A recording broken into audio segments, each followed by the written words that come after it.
The white ammunition are blank cartridges. The others are real bullets. I have to choose the type of bullets to load.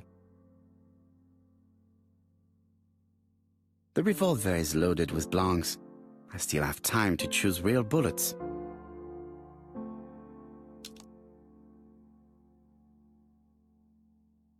My revolver is loaded. I now have to give it to Hastings.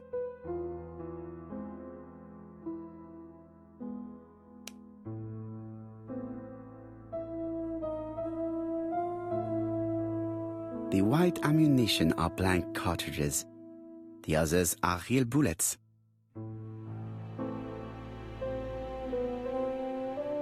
The revolver is loaded with real bullets. I still have time to choose blanks.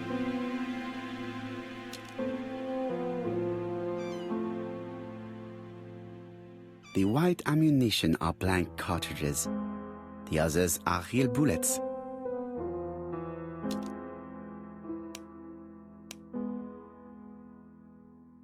The revolver is loaded with blanks. I still have time to choose real bullets.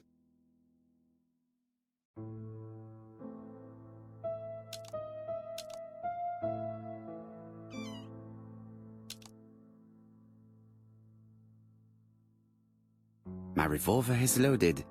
I now have to give it to Hastings.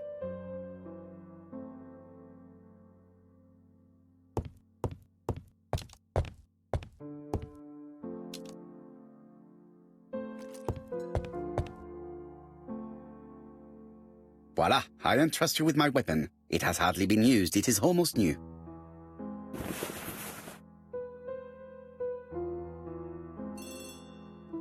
You're not answering, Poirot.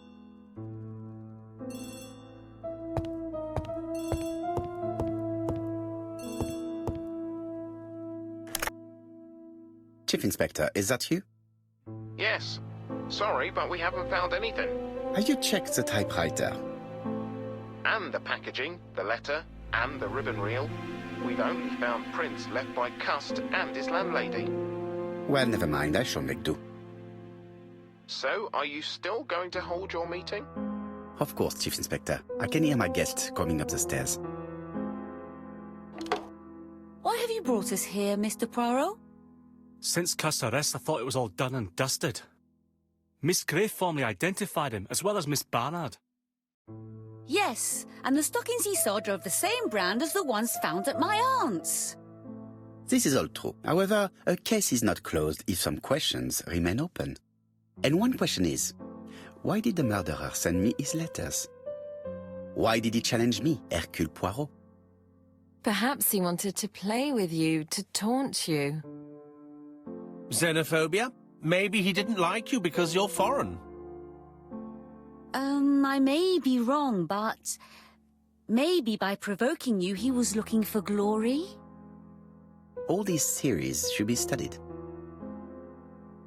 Let us now try and get our brain cells to work.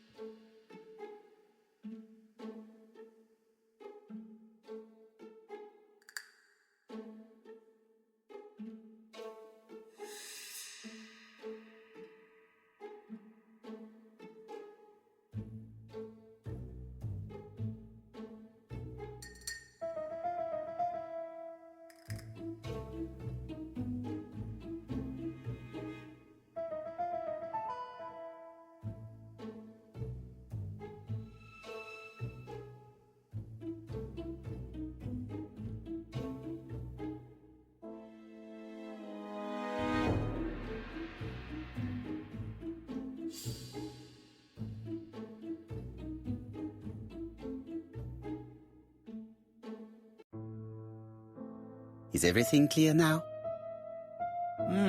You might like to explain your reasoning again. Of course. First of all, remember that the murderer made it a rule to always post his letter before the murder. He never digressed from that rule. However, in Churston, he encountered a problem. The village has only 500 inhabitants. With advance warning, it would be easy to arrest him. Therefore, the murderer delayed his letters deliberately with the wrong address. The plan wouldn't have worked if he'd sent it to Scotland Yard or the papers because everybody knows their addresses. The mistake would have been corrected and the letter would have been on time. That is why the murderer chose me as the recipient.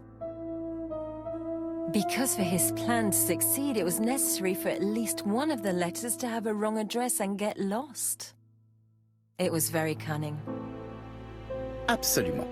It is a very subtle plan. It matches the profile we have drawn up of him perfectly.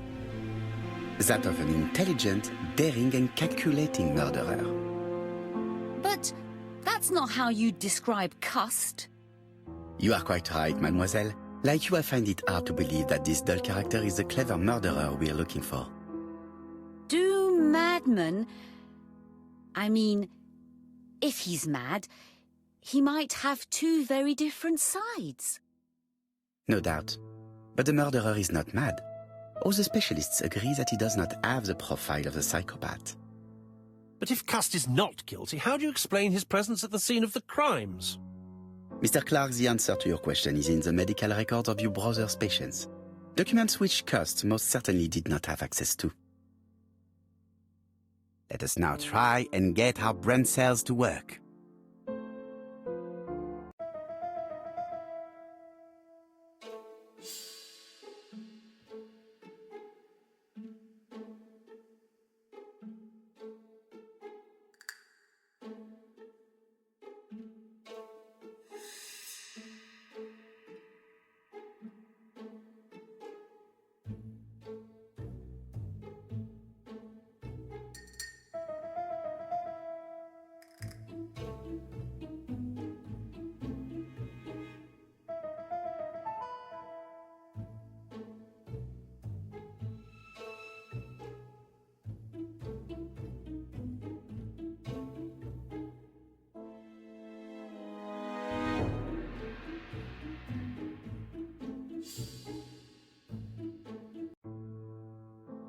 Dr. Clark's patients' records provided a very useful list of potential victims, sorted by alphabetical order. The killer definitely used it, explaining the fact that all the victims were former patients of the doctor. It is this fact that clears Cust once and for all, because he never had access to these records. So how did he happen to be at the scene of the crimes? Either the murderer sent him there, or Cust was following him closely. Cust's highly suggestible nature leads us to the second hypothesis. The murderer was manipulating him. He systematically sent Cust to the towns where he was going to strike, so that the suspicion would land on the poor man's shoulder. That's evil. What sort of killer could have such a plan? And what would he gain from three completely different murders? Indeed, it seems unlikely that the same murderer committed all the crimes. What should we take from that?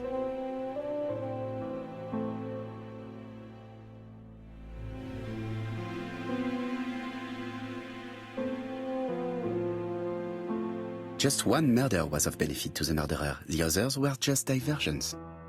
On reflection, there is only one conclusion. The murderer killed once out of interest and twice to divert our attention.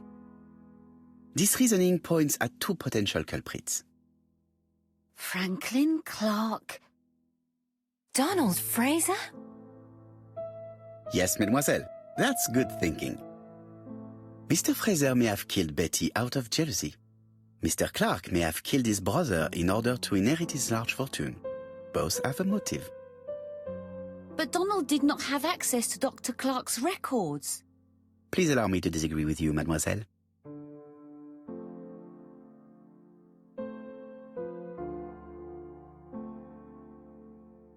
He works for Court and Brunskill, one of whose clients was Sir Carmichael. It doesn't prove that I went to Comeside. You could have done it, and you may have used the opportunity to take a look at Sir Carmichael's records. You think I'm guilty? You or Mr. Franklin Clark? That's ridiculous. Both of you have a motive. The question is, which of you has the profile that most resembles the murderer? Let us now try and get our brain cells to work.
Ladies and gentlemen, Donald may share many character traits with the murderer, but he does not have his cold indifference. He has a temper.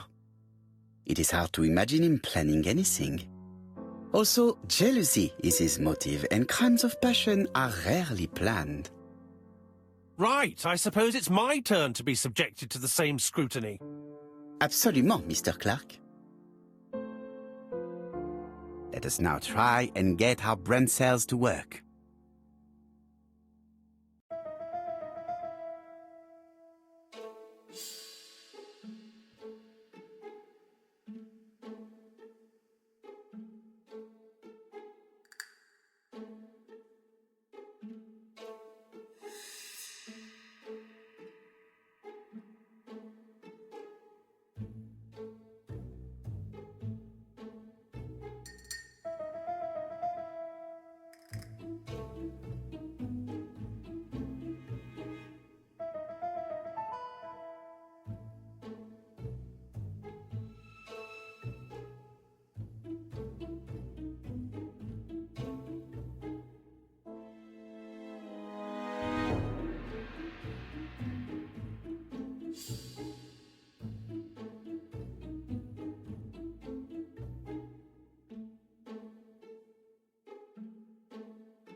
As you have all seen, there is a disturbing similarity between Mr. Clark's profile and that of the killer.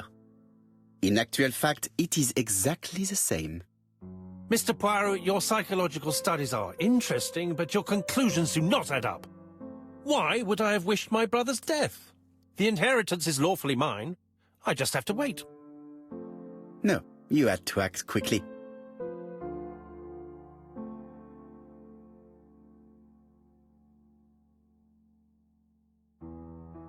Because of Miss Grey.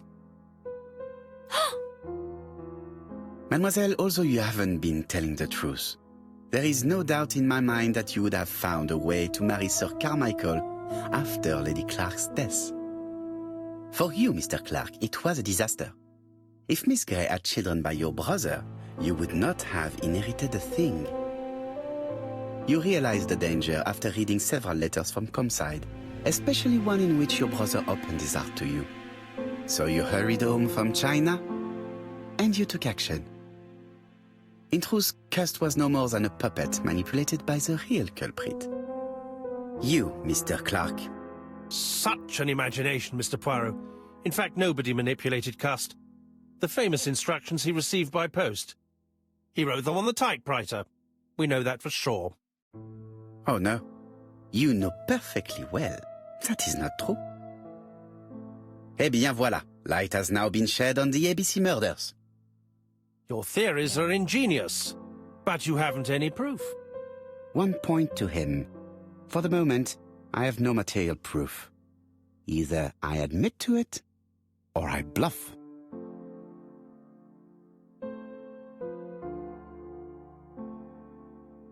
One thing proves it. The prints you left on Cust's typewriter. Enough. Oh, of course you wiped the typewriter before sending it. But not carefully enough. Scotland Yard has found your print along with those of Cust. I understand why you never wanted to lend me your new typewriter, and why you were searching through your brother's things. And the hole you dug on the moors. What did you hide there? The knife you used to kill your brother? Game, set, match. You win, Mr. Poirot. But it was worth trying.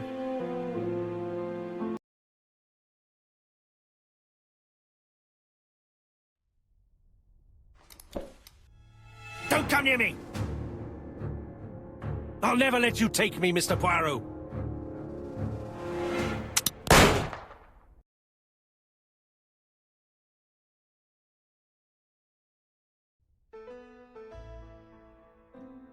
I'm sorry, Mr. Clark, there is no easy death for you. I expected your reaction, so I used blanks. I'm sorry, mademoiselle, but your second chance has been lost. Franklin Clark will never inherit his brother's fortune.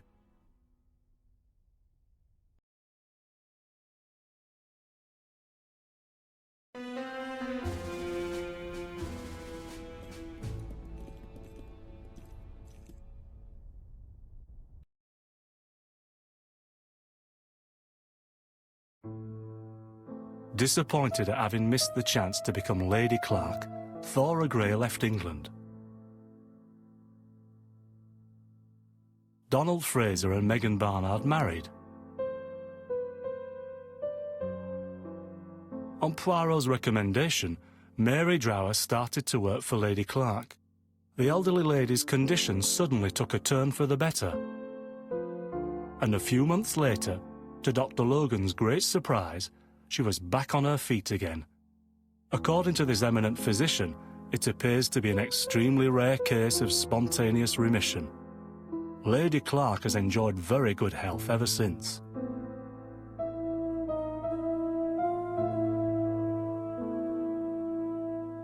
Journal of an Innocent, the incredible story of ABC. As for A.B. Cust, after being advised by Poirot, he made a great deal of money by selling his story to the press. And as for me, and with business booming, the Black Swan has become the #1 tourist attraction in the whole of Yorkshire, even more popular than York Minster.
When Franklin understands that his brother's inheritance is going to be stolen from under his nose, he decides to get rid of him. In order not to be considered as a suspect, he has the idea of including the murder as part of a series that the police will put down to a madman. Franklin uses Sir Carmichael's medical records to choose his victims as well as the ideal suspect, Alexander Bonaparte Cust, who was seriously wounded in the war and suffers from bouts of amnesia. Franklin writes the letters he will send me before each murder on his own typewriter in advance. He contacts Cust by letter and offers him a job. Cust is convinced that he is working for a hosiery company. In reality, it is Franklin that sends him his instructions, his goods, and even his typewriter. When we receive the first letter, Hastings thinks that it is a joke. As for me, filled with foreboding, I prefer to inform Chief Inspector Japp. Following his written instructions, Cust goes to Andover. He visits Mrs. Asher's tobacco shop and sells her a pair of stockings. After Cust's visit, Franklin, in turn, enters the tobacco shop. Mrs. Asher is not suspicious of the murderer, whom she takes to be an ordinary customer. The old lady turns around to take a packet of cigarettes. She is beaten to death. We investigate the first murder with Hastings.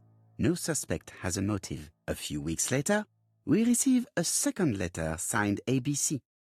Chief Inspector Japp is informed. The victim's name should start with the letter B. Alexander Bonaparte Cust goes to Bexhill. He sells Mrs. Barnard a pair of stockings. Betty Barnard leaves her work. She's dressed to go out. The young woman is strangled on the beach.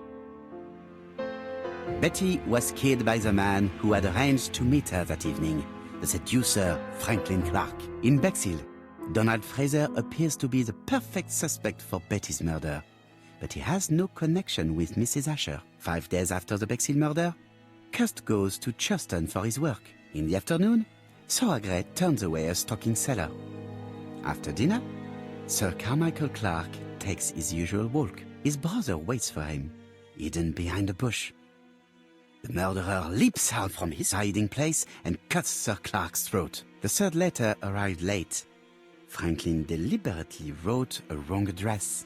In Churston, Thorogray and Franklin Clark are the main suspects. Back in London, Cust is seized by a violent coughing fit and brings up blood. He stains his shirt, which later frightens his landlady. We receive the final letter from ABC. The next murder will be in Doncaster. The second general meeting in London highlights the common point between the victims: stockings and a throat condition. Cust's landlady telephones Scotland Yard to tell them about her suspicions. Cust is arrested shortly afterwards in Doncaster. Franklin had planned a fourth murder in Doncaster. He abandons the idea after Cust's arrest. Cust confesses to the crimes he did not commit. He's an easy culprit. Too easy. Franklin Clark is unmasked. He is the true culprit and the man who manipulated Cust. And there we have it. Another case solved by Hercule Poirot.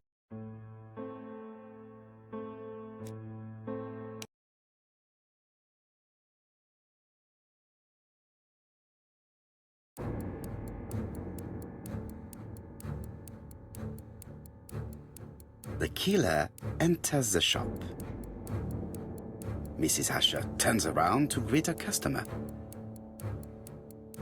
The murderer asks her for some tobacco. She turns her back to him. He seizes the opportunity to strike her. He then places the ABC upside down before leaving. Everything appears to match the crime scene, mon cher Hastings. That is exactly what happened.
The white ammunition are blank cartridges. The others are real bullets.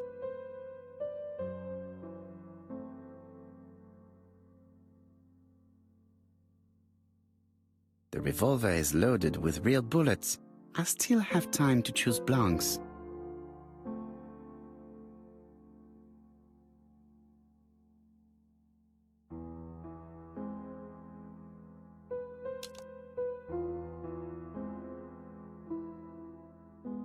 My revolver is loaded. I now have to give it to Hastings. The white ammunition are blank cartridges. The others are real bullets.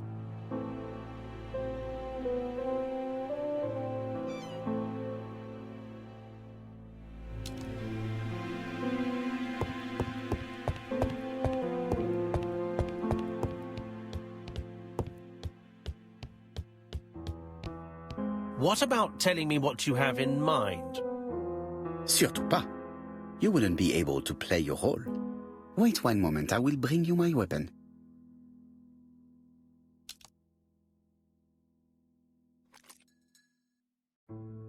Voila, I entrust you with my weapon. It has hardly been used, it is almost new.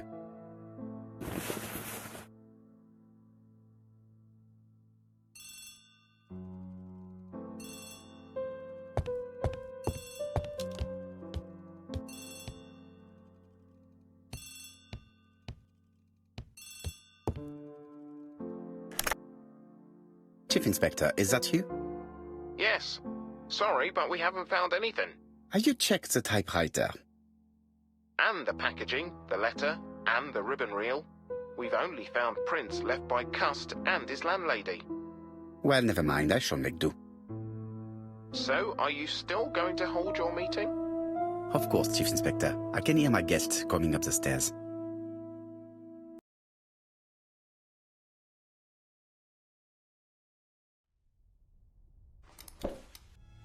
Don't come near me! I'll never let you take me, Mr. Poirot.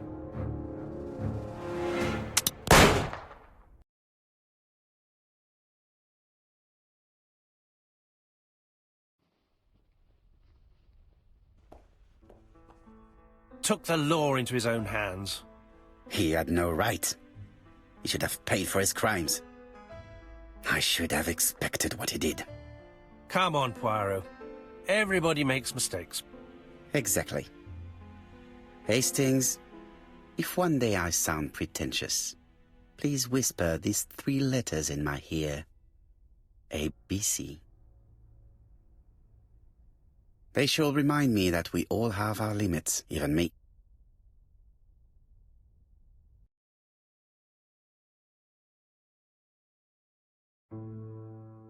Disappointed at having missed the chance to become Lady Clark, Thora Grey left England. Donald Fraser and Megan Barnard married. On Poirot's recommendation, Mary Drower started to work for Lady Clark. The elderly lady's condition suddenly took a turn for the better. And a few months later, to Dr. Logan's great surprise, she was back on her feet again. According to this eminent physician, it appears to be an extremely rare case of spontaneous remission. Lady Clark has enjoyed very good health ever since.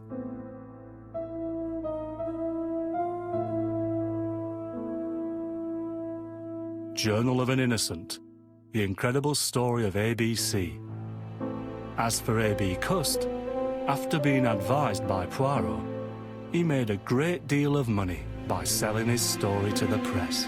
And as for me, and with business booming, the Black Swan has become the #1 tourist attraction in the whole of Yorkshire, even more popular than York Minster.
Detective, you have spent more time making us sit and wait for you than anything else. Madame Van den Bosch, if you think I have spent my time focused on anything besides uncovering the Major's killer, you are sorely mistaken. I'm sure you will be eager to share your findings with us then. All in good time, Madame. Firstly, to understand the truth of what has occurred this weekend, one must know the timeline of events that not only preceded the Major's death, but succeeded. We are all well aware of what happened before, Detective. You can save your breath. You are only aware of what the guilty parties wanted you to believe, but now I shall apprise you to the true events. The reason for us all being here, you know. The altercation between Monsieur Demire and the Major, you know. The body of Monsieur Hagen was found while we were all sat enjoying a most delicious meal. That you also know. But what was kept from us all was that his body lay on the study floor for far longer than was thought. It was that servant. She found him. S'il te plaît, monsieur. It was indeed young Inga that found the Major's body lying lifeless in the study. So it was her. Monsieur, I will not allow for any further interruptions. I return to the Major's body. If we are to believe the scene that we were presented with, the Major must have been killed during the first course of our meal, a meal that none of you left, even for a moment. Speaking in the evening, you all confirmed one another's alibis, and although there was doubt in the validity of some, I confirmed that they were indeed all true. What I could not understand was how a man came to be found dead, and every guest accounted for at the time of death. That is until I questioned the latter. Monsieur Beckers, I shall now allow you to speak. You saw the Major smoking a cigar in the snow. Is that true? It is. False. You saw what you were meant to see. Someone in the Major's coat standing outside, giving the illusion that the Major was still very much alive. Monsieur da Silva, on the afternoon of the Major's death, do you recall hearing a telephone ring? Now that you mention it, I have not heard a single ring all weekend. Correct. The telephone lines have been down for the duration of our stay, meaning the telephone call that was received and promptly directed to the Major's study was yet another act of trickery and deceit. But it did not end there. When I entered the study for the first time, it was obvious someone had already been there and falsified the scene to stage a burglary and clear away important evidence, including the murder weapon. What followed was an investigation that had already been hindered. But even those lengths were not enough to derail me for long. I think we have all had enough of your self-praise, Detective. Perhaps you would like to tell us who killed him now? Madame, as I'm sure you would expect, it is not as simple as that. What many of you do not know is the discussion that was had between the Major and Monsieur Beckers earlier that day. What has that got to do with anything? I told you I didn't kill him. That I know to be true. What you do not know is that it was not only his ears that heard your spoken words. I hope you are not implying I had something to do with it. No, madame. There was another. Mademoiselle Elisabeth. You are all aware that the Major was hired by Monsieur da Silva to front the security during the workers' strikes. What very few of you know is that it was the Major's order that instigated the vicious attacks on those unarmed men and resulted in numerous deaths, including Mademoiselle Elisabeth's fiancé, Luc. Monsieur Beckers confronted the Major, declaring that he was to hand himself in. That is what Mademoiselle Elisabeth overheard. Now, knowing the truth, she waited until the Major was away from his study. After he stepped outside following the confrontation with Monsieur Demire's fist, it looked to be the perfect opportunity, or so she thought. The Major returned and found her looking for the proof she required to hand him over to the authorities. If the maid bumped him off, why hasn't she been arrested? The events that followed in the study are not those of a cold-blooded murder, but one of a young girl that had no other option but to protect her own life. Sounds to me, Detective, like you have taken a shine to this young girl and would rather protest her innocence than arrest her for murder, the crime she has committed. Jeez, this is gonna make for a juicy story. Mademoiselle, I ask you this. You have seen the Major's anger before, oui? What if I have? How do you think he would have reacted if someone was to find proof that he had committed a terrible act, and that if made public, would surely result in his incarceration? Exactement.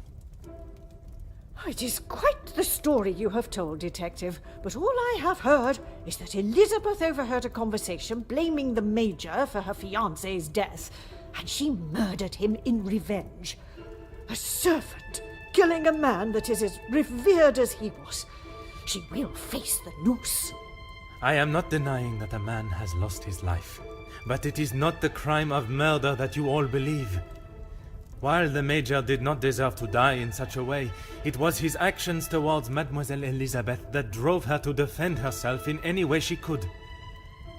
Mademoiselle Elizabeth will be punished, but we will let the law decide the severity of her punishment. She has played you like a fiddle, Detective, acting the innocent victim. She will be arrested and hanged for her crime, like every other cold-blooded killer. Here. Give her what she deserves. The girl has got to pay for what she's done.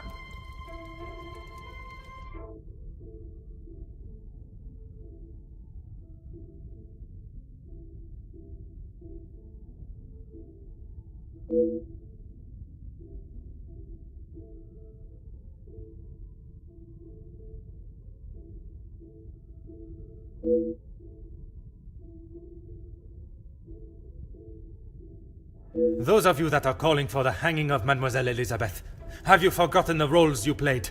Your actions have been far from innocent.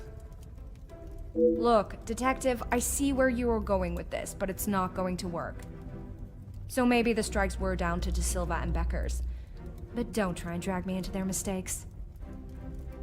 Mademoiselle Conrad, if you are so confident of your innocence, perhaps we should begin with you.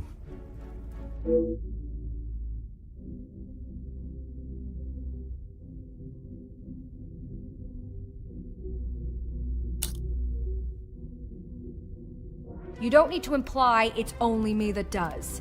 Ask any of my journalists, they'll say the same. Even if in the process people are hurt? You knew the situation surrounding the strikes, and only sought to swell the anger in people and create further chaos. Mademoiselle, you so often have something to say. Now is not the time for silence. You really are delusional. Maybe you should just keep your theories and claims to yourself.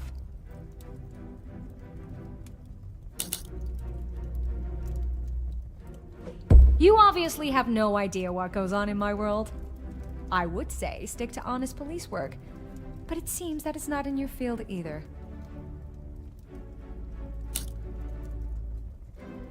Look, it's... Mademoiselle, I do not have time for your excuses. Do you wish to state your direct involvement, or should I? It's not... Okay, fine. Yes, the story was going nowhere. There was a deal on the table, and it was going to be done and dusted. Everything you said is true. I wanted the story. The scoop that would have blown the others out of the water. I never wanted anyone to get hurt. But I can see what I did wasn't right. I didn't think you had this side in you. I can see now why Angeline asked for you personally. You're not like other cops. It's clear it's the law and doing the right thing through and through with you. If you say it was self-defense, I believe you. We can't just forget what that girl has done. It's not Jackie's fault, or any of ours, that she decided to do what she did. Monsieur Beckers, you are the last person I expected to defend Mademoiselle Conrad. We talked only last night, and correct me if I am wrong, but you have already declared the role you played. To me, at least. Yes, we talked. It's just not fair of you to attack Jackie like that, putting words in her mouth until she succumbs to your plan.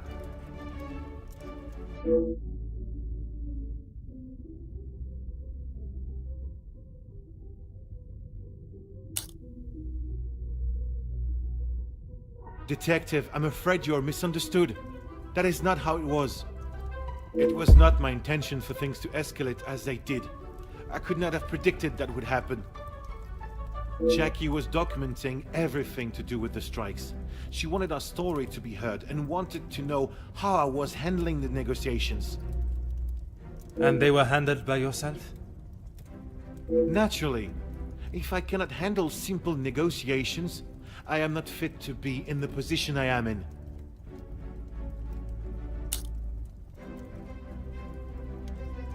I was only pushing for what my men deserved, what they needed. Hindsight is a wonderful thing, Detective. Surely you must know that. Nothing is ever simple, Detective. I'm sure you understand that better than anyone.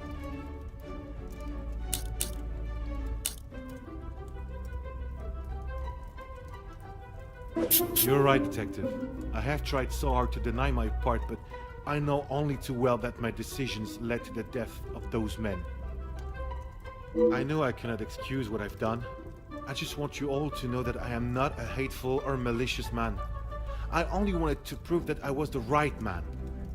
I have lived in other shadows for so long. I thought I would be able to finally step into the light and be the one that everyone remembered, not forgot. Monsieur da Silva offered me a deal and I turned it down. I thought I was doing right by the workers, but it was only myself I was thinking about. What more proof do you need? He said it himself. I made a generous offer to reach a resolution, and he turned his nose up at it. It was not that simple, though. Oui, an offer was made, but Monsieur Beckers and the workers would never have been forced into that position had their working conditions been satisfactory to begin with. This is outrageous! Do you plan on blaming everyone for doing their jobs? I suppose it makes you feel better about yourself, doesn't it?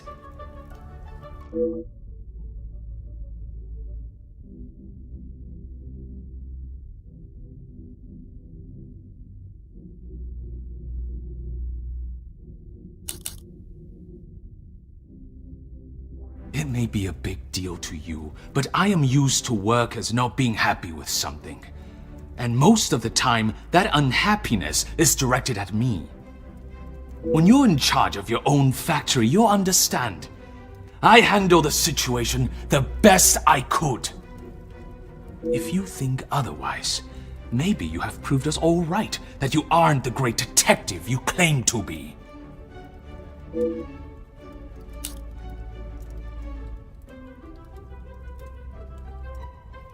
You said it, anonymous. I don't know them, and it doesn't sound like they know me. When you have something people want, money, they will do anything, including constructing lies to get their hands on it. Monsieur da Silva, you seem to have forgotten our previous conversations. I recall them just fine, thank you. A police officer trying to manipulate facts to fit his own agenda. Shocking.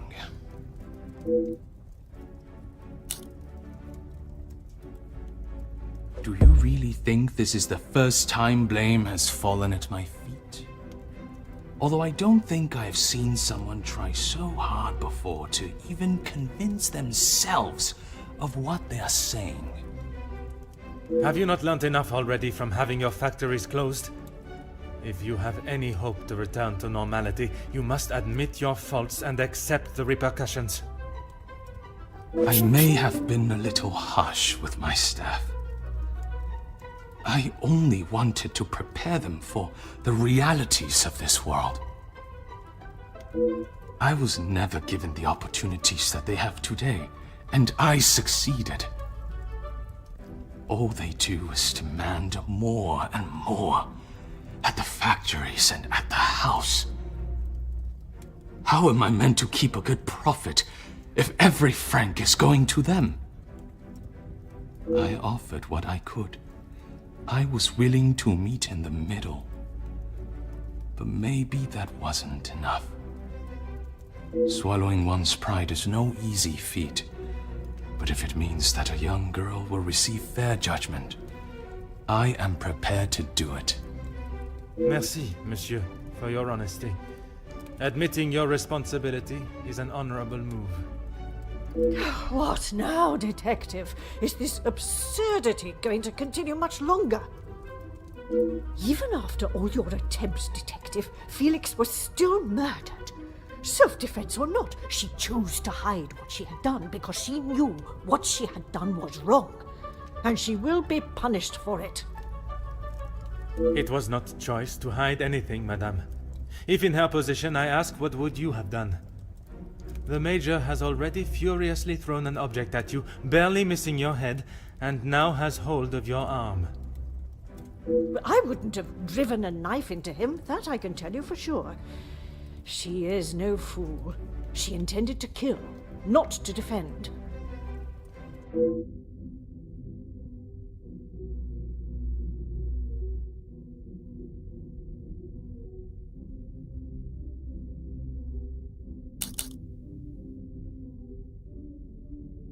Quite presumptuous of you to assume violence is in his nature. Putting my own feelings towards the Major aside, he was not an honorable man, at least at some time in his life. He must have been for you to allow him in your house for so many years. So, even you confirm he had a history of aggression.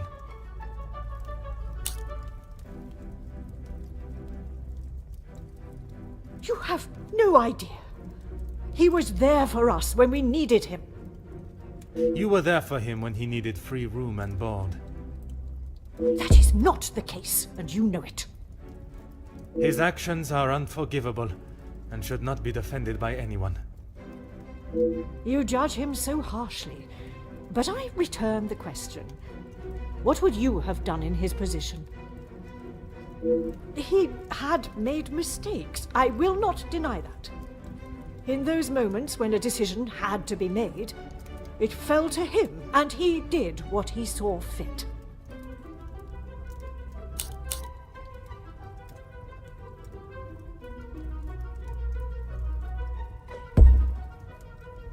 S'il te plaît, madame. I ask that you consider everything you know of the Major carefully. He was not always like that. The man that I called a friend would never have done what he has. I cannot allow another innocent person to be punished for his vicious and barbarous behavior. You have seen the Major act in a similar manner as I described before, haven't you? What was the outcome then?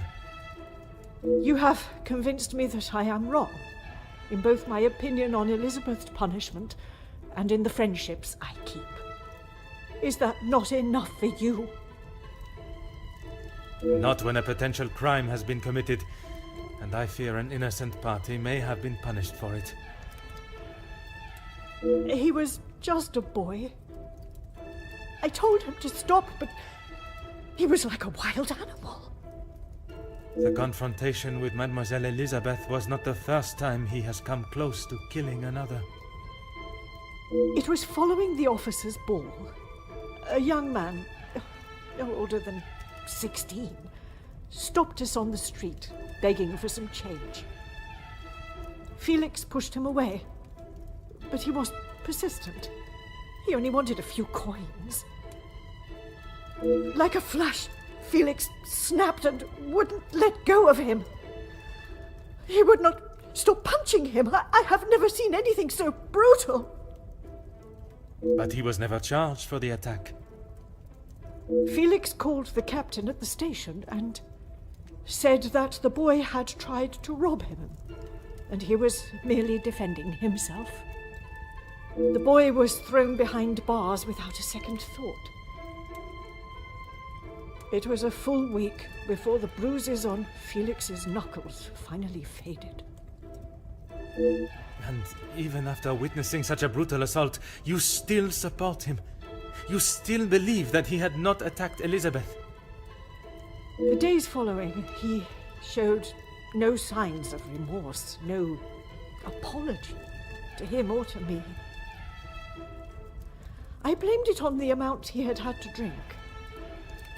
But when you began talking about him finding Elizabeth in his study, I somehow knew it had happened again. Had you been open about the Major's temper, this could all have been avoided. When you tell the courts the truth, Mademoiselle Elizabeth's self-defense plea cannot be ignored. Just when I thought I could not see a more spineless move. Excuse me? You allowed a bully and thug to remain in your house and endanger your family. I'm sorry, Margot, but I am struggling to understand why you have involved yourself in this affair. I'm surprised you can hear me way up there on that high horse of yours. How dare you speak to me in that way? Who I decide to keep in my house is my decision and no one else's. I can see that. Murderers, thieves, and extortionists are all acceptable, it seems. Countess, I have talked at length of the Major's death, but not the reason for my invitation in the first place. When I last gathered you all together, I spoke of a blackmail ring that was rife in the area, and then of the letter that the Major had received. Mademoiselle Angeline requested my help personally after she received such a letter threatening her family name. She felt I was the only one that could uncover the truth. And uncover the truth I have. Get on with it, detective. Who dared try and extort my family and then have the gall to allow me to welcome them into my home? If it was not for the honesty of a young servant, I would perhaps still be looking for the For goodness sake, it was me. Margot, how could you? While it looked as though the Countess was helping the young women at the shelter, she was in fact only finding them positions of employment in wealthy homes to gather information on them and learn secrets that she would ultimately be able to use against them.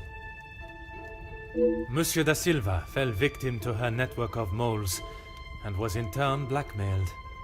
It was quite the prosperous setup you had, knowing that they would not be prepared to lose their social standing if a secret was to find its way from where it had been hidden for so long. That cannot be true, Margot. How could you do such a cruel thing? That is rich, coming from you. You are one of my oldest friends. High and mighty Madame van den Bosch. You think you can do what you wish when you wish it and there will be no repercussions. You are as bad as all of them. If I do not get a straight answer out of you, I will march you to the police station myself. I'm surprised it took the Major this long to start living with you. He must have been on the edge for some time. How dare you speak to me like that? In my own home. A home you share with the father of your daughter for so many years, and she still remains none the wiser. You have no right. Maman. Angeline? Have you heard what she has admitted to? She is merely trying to make herself... Is what she says true? Felix, he was my father? That is the secret that the letter was talking about, isn't it? You told me that we had nothing to hide. Detective Poirot, were you aware of this? Oui, mademoiselle. But it was not my place to repeat. I don't understand. What about father? Your mama betrayed the love of a good, honest man and played away behind his back and then kept it hidden for all these years like a lady of the night with her client list. You will say no more. Angeline, I... Did Felix know? This is not an appropriate conversation. He knew, dear girl. He knew the whole time. It is only dear Edwin that was blind to their deceit. You will not talk of him like that. You will not talk of him at all. If I don't, who will? You never deserved him. You don't even deserve the memory of him. Countess, there is something that you still have not explained. What more is there for her to say? How long were you in love with the Viscount for? Margot? Is that true? We were destined to be together. And then you turned up.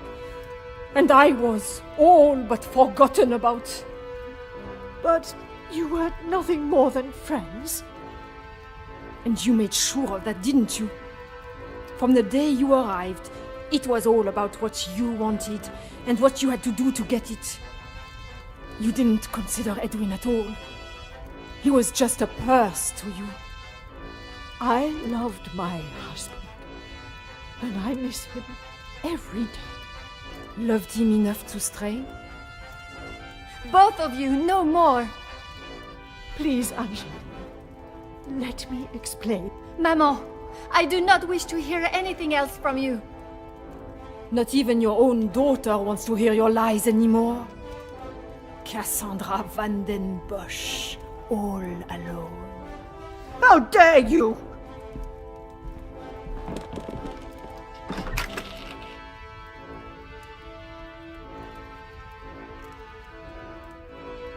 While I feel a sense of satisfaction and pride in solving both cases, there is still a part of me that is reluctant to revel in triumph. I am content with the unmasking of Comtesse de Vos as the blackmailer, and knowing that she will pay for her crimes. But it is the justice for Mademoiselle Elizabeth that worries me. She will stand in a court of law, and I can only hope that they can see she acted in self-defense. I must trust that our legal system and justice will prevail, and a fair sentencing will be given. In protecting her own life, she took the life of another. Perhaps the guilt she must live with is a greater punishment than any sentence she can receive.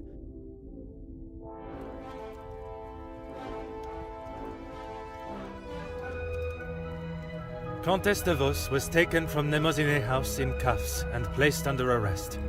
Although she initially tried to plead her innocence, Inga, along with a number of other girls that the Comtesse had found employment for, came forward and made full statements. She was charged with 5 counts of blackmail and extortion, and sent to a house of corrections, where she will have a new life to become accustomed to. Monsieur Sterling and Mademoiselle Rihanna were also reprimanded for their participation. While they may not be facing time in prison, tampering with a crime scene and obstruction of a police investigation are certainly not something that houses and new employers will look positively on.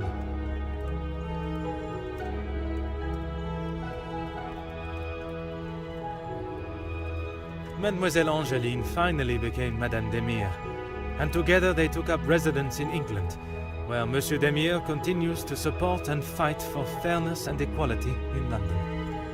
I am happy to say that we have remained in contact, and Madame Demire has become a regular correspondent of mine, and the latest joyous news is that they are expecting a child of their own.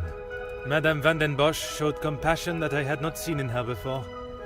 She stood in court and gave a truthful and genuine character reference of Elizabeth, as well as describing the Major and the atrocious crimes he had committed.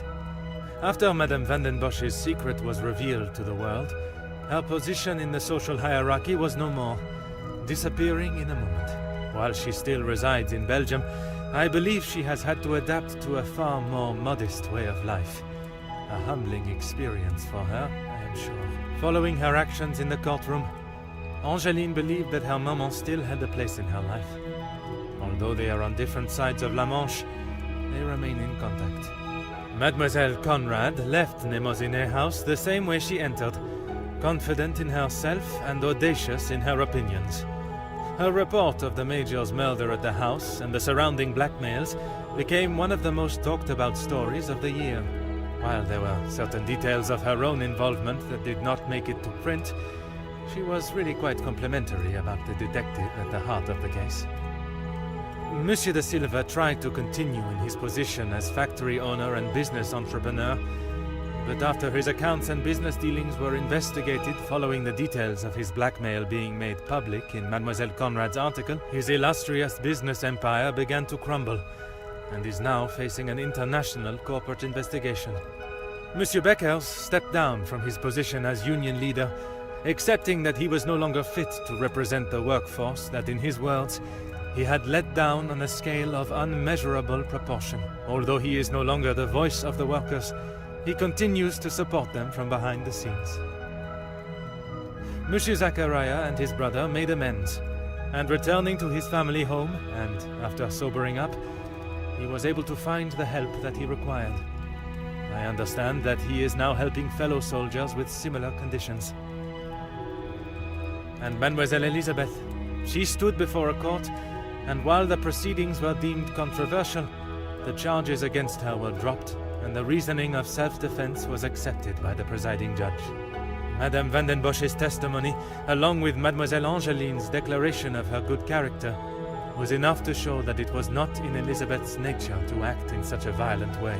The abundance of evidence against the Major, and his violent and cruel nature, including his appalling acts during the strikes and the war, was more than enough to prove that Mademoiselle Elizabeth had no other option in that situation but to defend herself in any way that she could. With the new arrival of Madame and Monsieur Demire's child next year, they have agreed to give Elizabeth the opportunity to return home to England and take up a position in their home as nanny.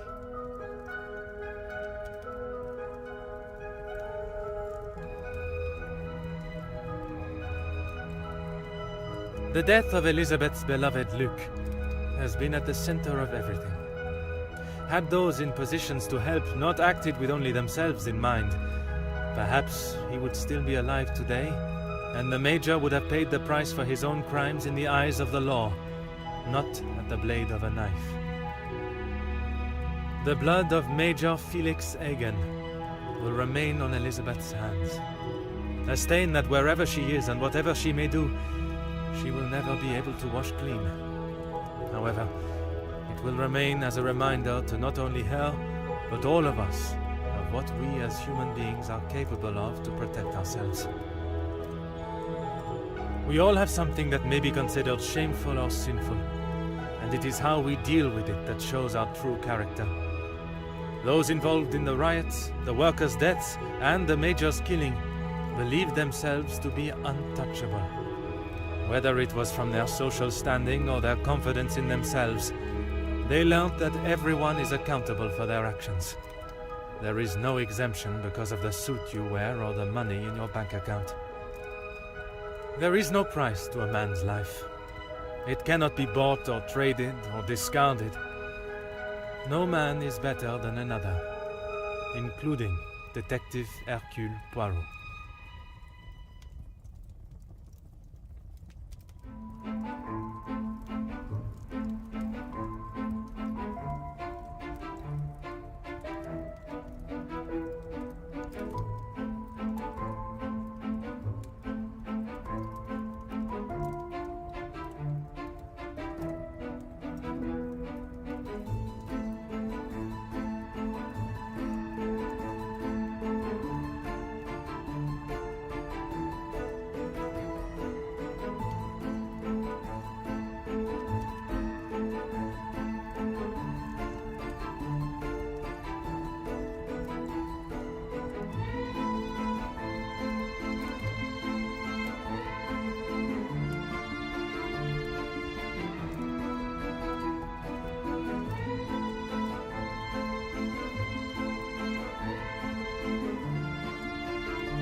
Detective Poirot, I trust this finds you well. It has been many years since our paths last crossed, and while I'm sure your recollection of the events may differ from mine, I hope that receiving this letter has not rekindled a sense of animosity toward myself or the Van der Bosch name. The impression you made is something that has stayed with me since that day. It compelled me to reconsider the spoilt young lady I would have inevitably become and helped shape me into the woman I wished to be. You made me see the childish and selfish girl in me that did not consider the consequences of her actions or how they may affect others. Although Maman may see the events of that day differently, I believe the compassion you showed for our mate Florette, as well as the drive to uncover the truth and accept no alternative, was a testament to your character and professionalism. Although I wish it were under different circumstances, your assistance is once again required, and I hope you will consider this as my formal request for your service. This forthcoming weekend was due to be one full of joy and happiness at the announcement of my engagement to Gideon Demir, whom I love dearly, bringing together two illustrious families, but it has been shadowed by deceit, extortion, and blackmail. The Van der Bosch name is being held to ransom by a mysterious party, and I am afraid I do not know who I can and cannot trust. We are holding a small gathering to celebrate our exciting news with what Maman calls the dignified elite, those that are well respected and held in high regard in both our close inner circle and society. Our private matters have always remained just that, so I fear one of those invited may be the person who is out to ruin our name, but for reasons I cannot fathom. I have enclosed a first-class rail ticket for you to join us for the announcement, and having contacted your superiors and the correct authorities to request your assistance, which they were more than happy to grant me, I shall expect your arrival with great anticipation. There shall be a carriage waiting for you at the station to bring you directly to Mnemosyne House. I thank you in advance in our time of crisis. Yours respectfully, Angeline van der Bosch.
With Hastings' help at the Courtsmith estate, something I would have liked to have considered, we now know the reasoning behind Mademoiselle Farquhar's brutal actions towards her own cousin.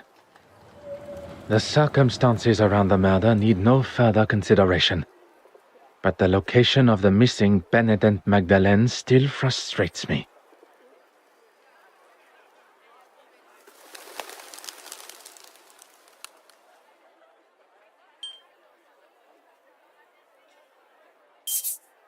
A moment of peace before one's little grey cells must ponder how Mademoiselle Courtsmith made it from the museum with the painting in tow. Ah yes, Hastings had something for me. An invitation to Mademoiselle Courtsmith's exhibit. Even after the truths of her crimes and personal betrayal, Mademoiselle Warbeck still feels it within her for a final send-off. Perhaps Mademoiselle did not leave with the painting at all.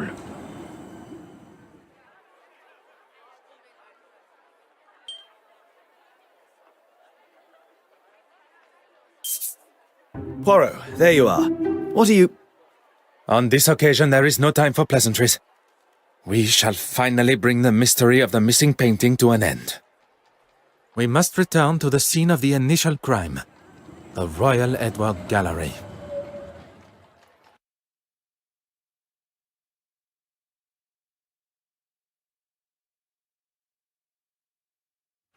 Is everyone present? Please ask them to convene in the exhibition room. Is there something you're not telling me? All will be revealed.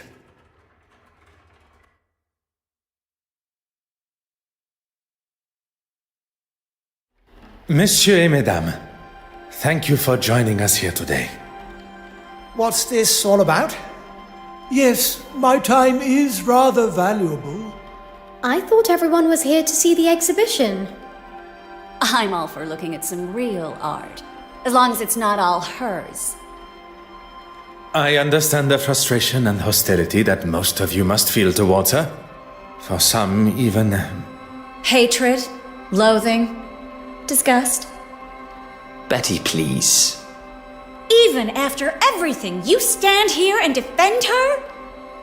I'm not defending her. If anyone should hate her, it's me. Perhaps you should move on. In this room is where it all began. Or at least, that is how it appeared. We are all aware Mademoiselle Court-Smythe was behind the painting's disappearance. But it was not a moment of greed that drove her, but rather a well-orchestrated plan that involved most of you tangled in her web of lies and deceit. All right, we all know why we're here. Maybe you can speed it along a little. At the Detective Inspector's request, I shall forego the series of events that led up to the theft of the penitent Magdalene painting. Perhaps a fitting place to begin would be with the death of Mademoiselle Court-Smythe. If that's going to get things moving. You are all aware of the fire and murder that took place at Mademoiselle Court-Smythe's loft apartment. The fire that she started after having one too many. That is where the difference between desire for the truth and the actual truth go their separate ways. Inside Mademoiselle's apartment was the penitent Magdalene painting, or at least a forgery, one of 4 produced by her own brush. The fire was set purposely, in an attempt to destroy evidence and hide the true nature of her death. Poison.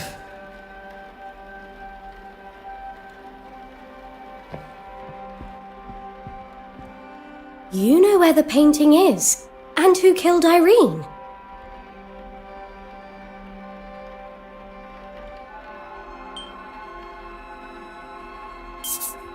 Mademoiselle Warbeck, do you remember the words you used when discussing your career?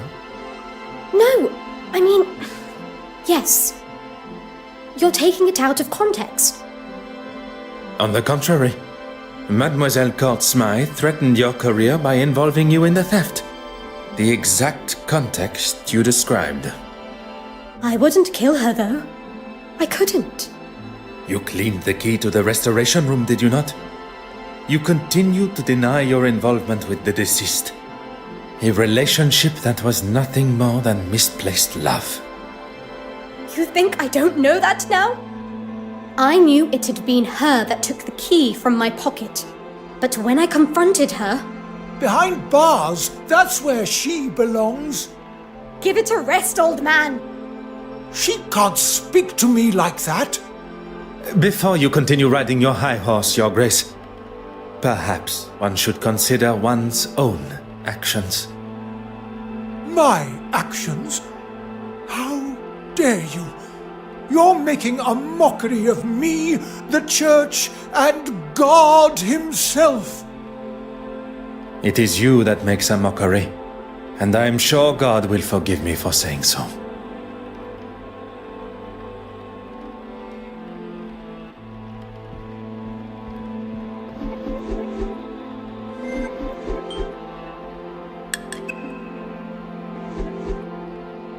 This is all going to make for some story.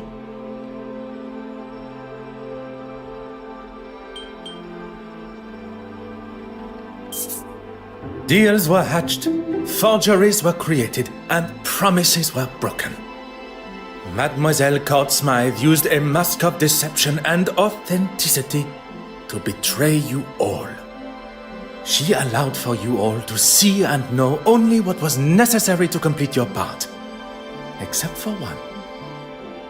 As much as I'm enjoying this show, any chance we can get to who killed her?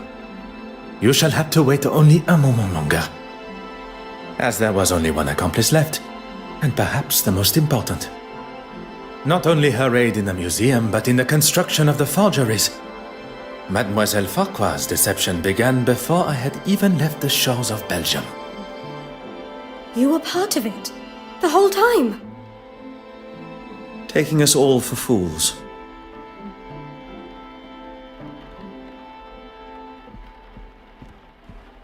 I have dedicated my life to serving God. I have no need to be involved in any of this.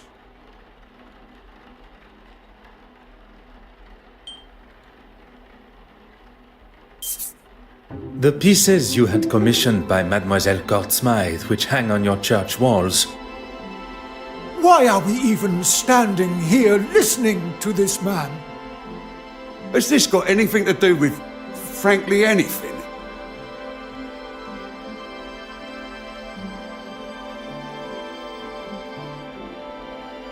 Mademoiselle Court-Smythe's forgeries would be hung on the church walls, while the originals were sold on the black market to lace your own pockets. You have no proof of these accusations? Poirot, the penitent Magdalene. How could one forget?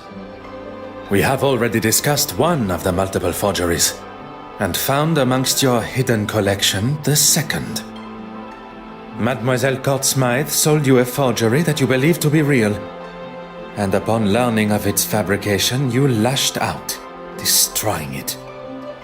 One should not allow oneself the arrogance to consider themselves the smartest in the room, especially when they have already fallen foul to another's lies and deception. I am sure theft and embezzlement are questionable enough in God's eyes.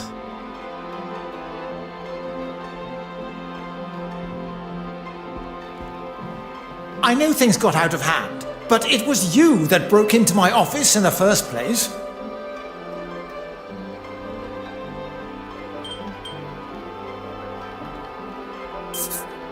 There still remains one missing forgery. The image of the honorable and distinguished gentleman that you present yourself as has gone on long enough. It may seem like an alien concept to you, but we English, we take great pride in how we present ourselves.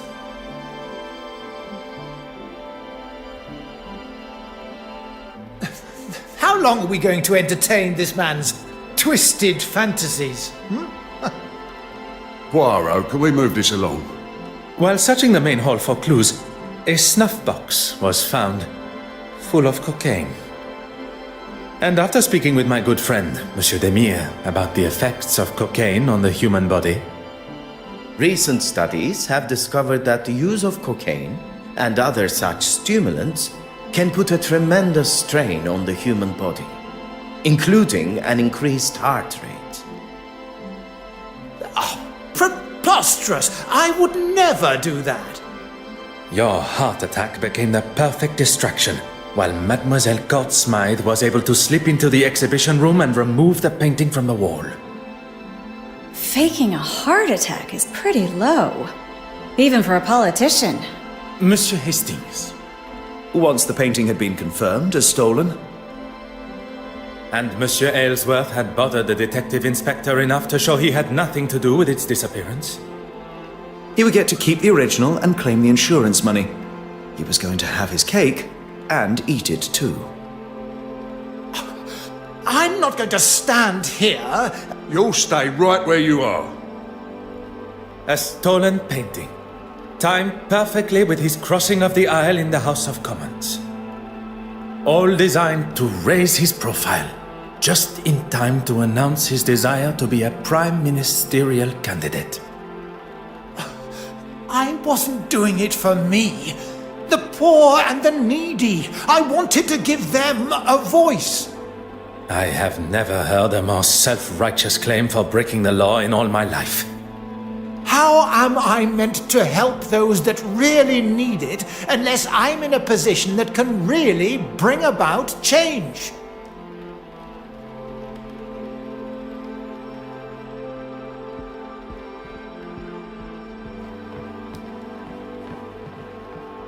Poirot, the penitent Magdalene.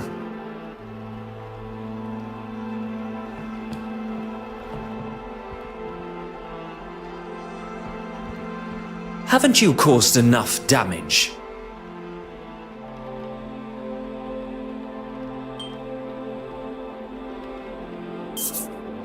Madame Hélène, the famous actress and performer, your story is one I learned with a heavy heart. Look here! When you overheard the conversation between your husband and Mademoiselle Court-Smythe at the gala, your suspicions were confirmed. I did everything to keep you happy, but it was never good enough. It began with an infatuation, but turned into a relationship. With the money stolen from your wife, you planned on running away together. So that's why you took it. You coward. She manipulated me from day one. She used me. She used her. Oh, just keep it shut. Perhaps for once, you should listen to your wife.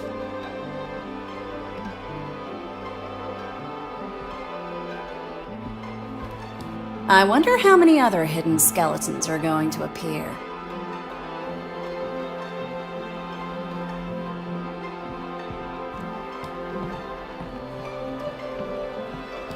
Poirot, the penitent man. It all ends here, where it began.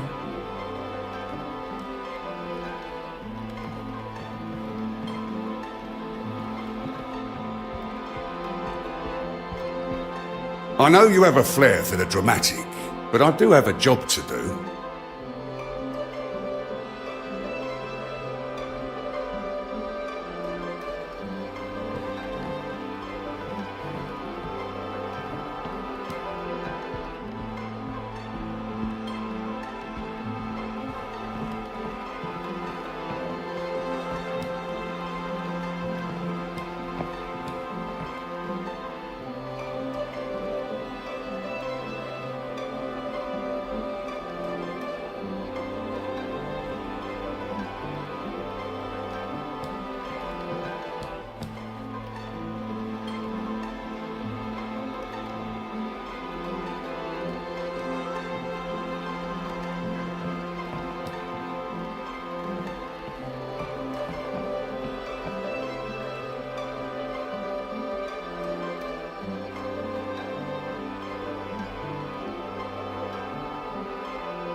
Mademoiselle Court-Smythe manipulated everyone. But that does not excuse the parts that you all have played. Poirot, the murderer. Tell us now, or I'm marching them all down the station. Of our suspects, all guilty in some form or other, only one committed the ultimate sin. Monsieur Christiansen, a lover, jilted and tossed aside from a life promised together. Mademoiselle Warbeck, another that was promised her heart only to become a second, caught in Mademoiselle's web. Monsieur Aylesworth, angered at a foolproof plan backfiring. Bishop Mountjoy, a third, sold the idea of an original painting, livid at the thought he had been tricked. Mademoiselle Farquhar, trapped in a partnership where you did not receive what was owed to you. All with motive, but lacking opportunity. Until the realization that someone had used a timer to set the fire. Isn't that right, Mademoiselle Farquhar? Our true relation to the deceased. Cousins, standing to inherit her entire family estate. You don't understand. It wasn't like that. You decided to poison her with potassium cyanide, a chemical often found in photography development, via the cork of a bottle of champagne. Wearing an almost identical hat to the deceased, you were able to disguise yourself as her and be seen by the neighbor. Leaving her body lifeless in her own apartment, you tried to cover your involvement in both the forgeries and the murder by destroying any evidence. Incredibly clever. Your nefarious plan setting the fire almost tricked even I. Did you really just praise her for starting a fire? On the contrary, it was the deception behind the fire. A timer was used, allowing for Mademoiselle Farquhar to be seen in her office as she slipped in and out of the dark-room window. I didn't want to kill her. But she gave me no choice. She gave you no choice? You planned and executed a brutal murder. She was your cousin. A cousin that has controlled me for years. I couldn't escape her. She held you captive? I did not see a prison cell in her apartment. No, of course she didn't. Emotionally and financially, I was her captive.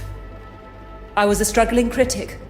But she taught me how to stand up for myself and get what I wanted, what I deserved. You were aware of her scheme all along? Not at first. I didn't know she was selling them on the black market. But even when you did find out, you didn't stop.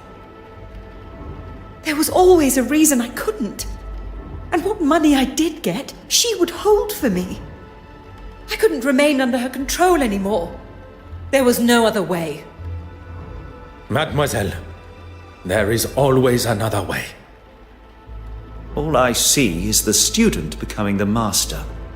Detective Inspector, perhaps it is time that Mademoiselle was escorted to the police station. The truth has been revealed, and Mademoiselle Courtsmythe's murderer will pay the price for her crimes. There is something you're forgetting, though. If you think for a moment that the location of the original painting has slipped my mind. Go on then, where is it?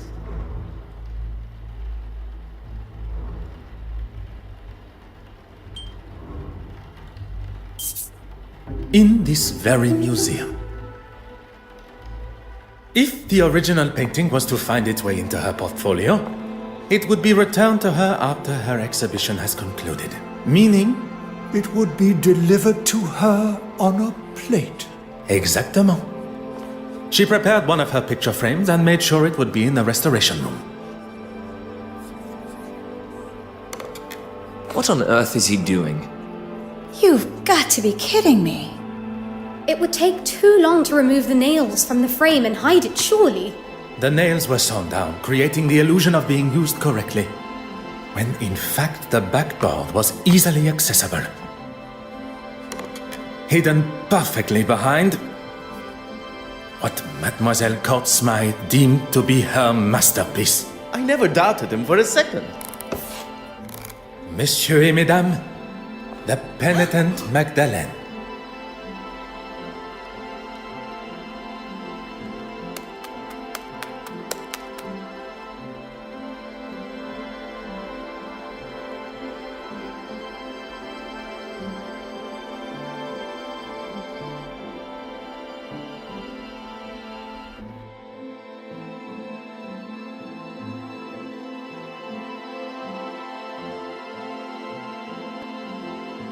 Well, Detective, you've solved both the theft and murder.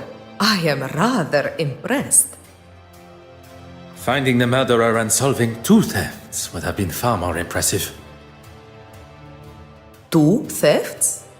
You already have another case? You have forgotten Mademoiselle Farquhar's missing cigarette case. Oh, of course. Do you think Miss Farquhar lied about it going missing after all? Perhaps it really was worth something. Mademoiselle Farquhar is far from an honest woman. Lies tripping from her tongue at every turn. But if our motive was indeed to fake theft and claim the insurance money, she would surely not have let it lying where Mademoiselle Babagnan claimed to have found it. Mademoiselle Babagnan's motive is now clear. How she pulled off such a cunning theft still eludes me. Something Hastings said has my little grey cells fired up. Nothing is ever quite what it seems. I suppose we are all forgeries or counterfeits in some form or other. Could Mademoiselle Babagnan have pulled the wool over my eyes in a similar way? I must return to the evidence from the ship with this new perspective.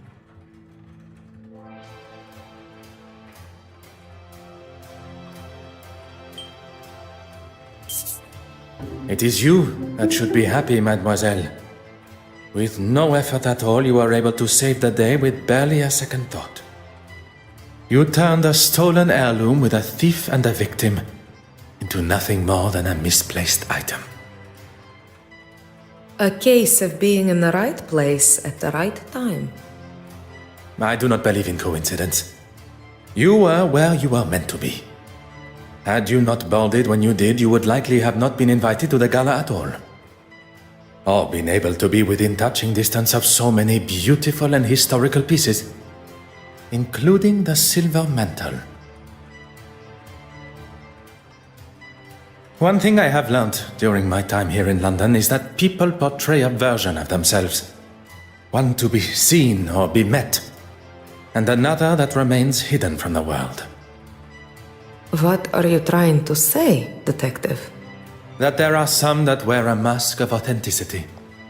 That perhaps, under different circumstances, I would have had the pleasure of meeting a different Mademoiselle Babagna. Will you be leaving London now? There are a few small matters to settle before I leave. Mademoiselle Farquhar is now in the hands of the Scotland Yard, where she will stand trial for her crimes.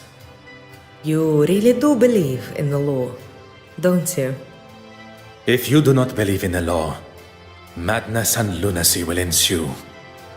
And everyone should be punished for their crimes? I believe that we should be held accountable for our actions. No one man is above the law. Or woman. And you, mademoiselle? Are you to leave London? There's nothing more for me here. I hear Paris is quite beautiful. Perchance our paths should cross again. Perhaps, under those different circumstances. I look forward to it, Detective.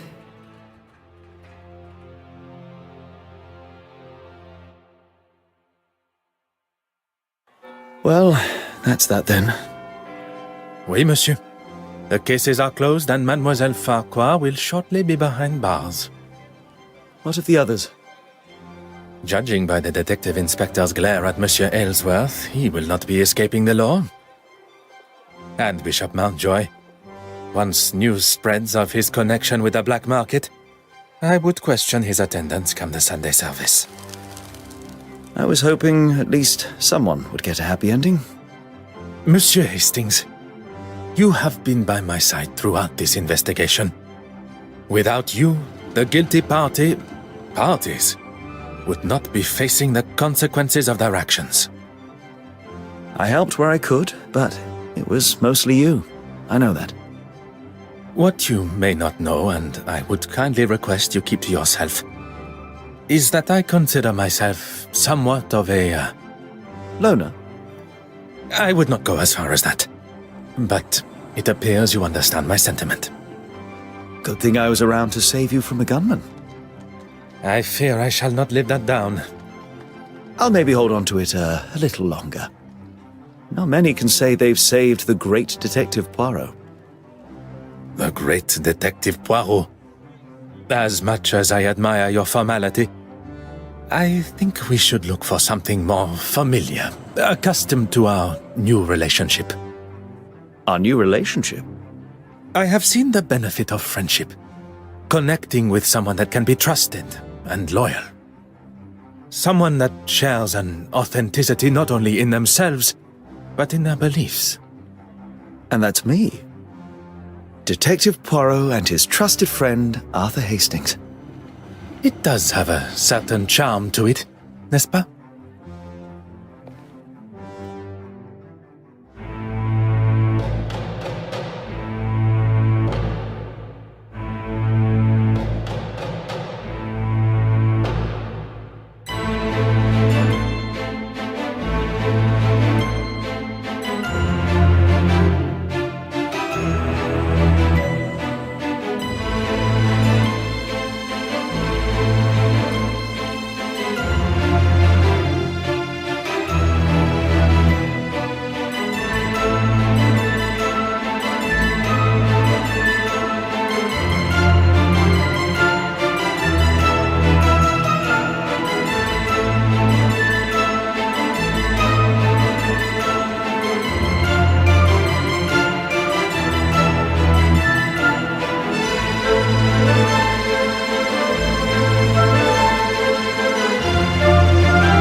still can't believe what happened. 13 people took revenge on the same person. This investigation is so incredible.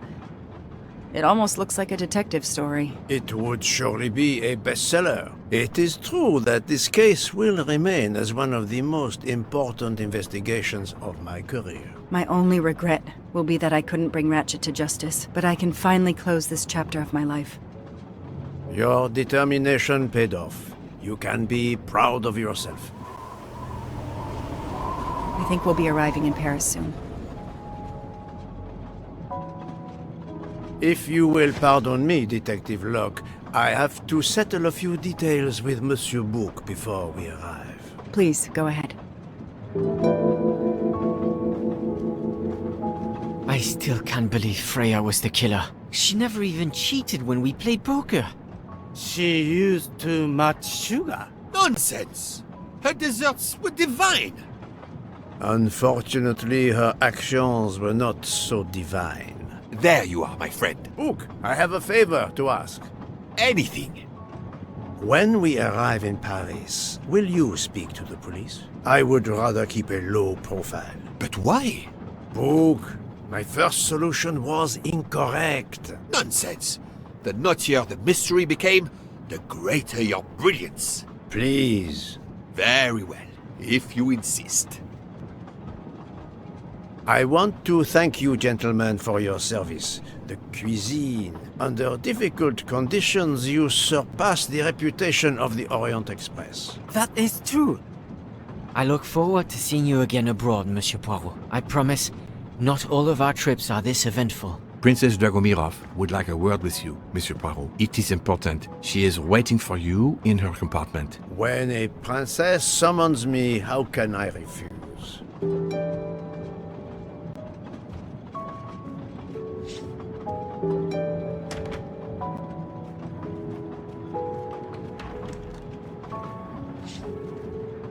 Ah, Mademoiselle Debenham et Captain Arbuthnot. Allow me to congratulate you on your upcoming nuptials. I hope you won't be too disappointed if you're not invited. Archie, really? Thanks to Mr. Poirot, there will actually be a wedding. As you say, my darling. Sorry, old man, and thanks for everything, including finding my train ticket.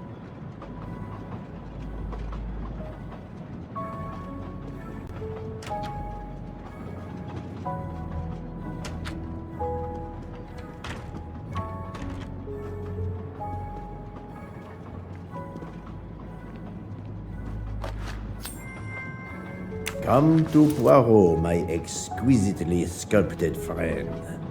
Count Andrigny, how is the Countess? Much better now that it's all over. I misjudged you, Poirot. And I you. There is something else about my wife you should know. Why I am so overprotective. She is pregnant.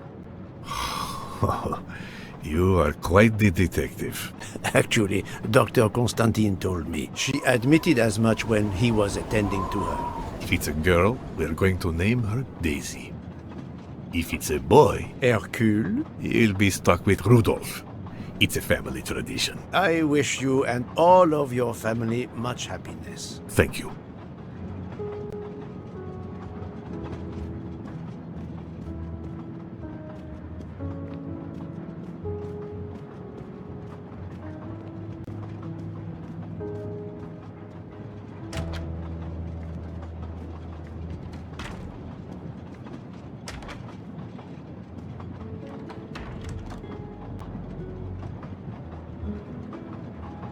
My daughter, my great friend, and I wanted to talk to you one last time. I speak on behalf of the entire Armstrong family, as well as those close to us. You have shown compassion. We know your reputation, and we understand that your choice was not easy for you. We are all the more grateful. Thank you. Congratulations, my dear. You managed to say the word thank you, although he did manage to put us through quite a lot. You have given us all closure and some peace of mind. You should know that I regret nothing. If this Freya Nielsen person had not been involved, I would have done it again. Someone told me the Stalinists were frightened of you. I believe them. The country of my birth breeds its share of brutes and bullies, but also some of the greatest intellectual and artistic minds the world has ever known. I pray that one day we will again be remembered for that. I share your hope, Princess. And of course, with the real murderer of that man out there somewhere, we are no longer guilty of much. Correct? Princess, don't push your luck too far. If you'll excuse me, I have some packing to do. Ladies?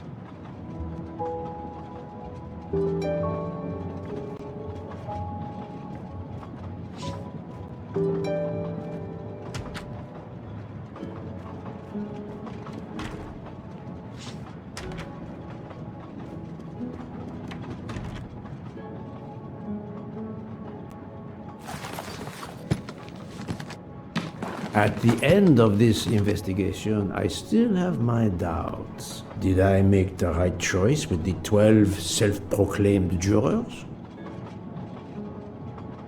Yes, it was the right thing to do.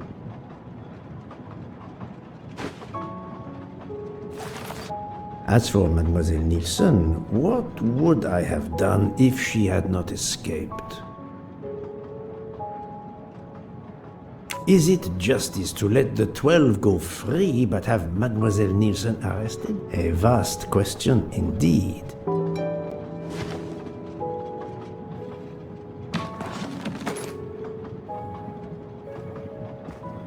Judges often take motive into consideration when deciding the sentence for a crime. You are not a judge. Your job is to establish the facts, which you have done. The case has been solved. Another already awaits you. It is the reason you were on this train. It is time. Time to move on.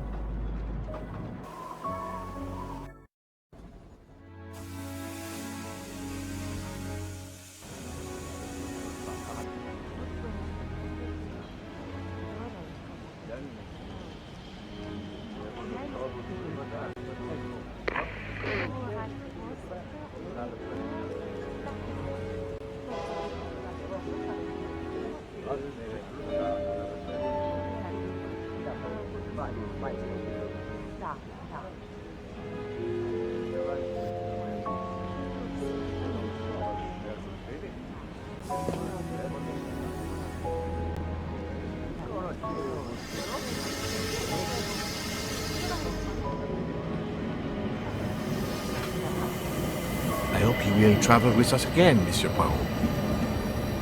Monsieur Poirot, I spoke with my associates.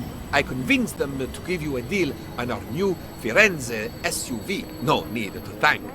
It's the least I could do. That is very generous, but no, I do not drive. You don't? What? But it's electric. It's good for the planet.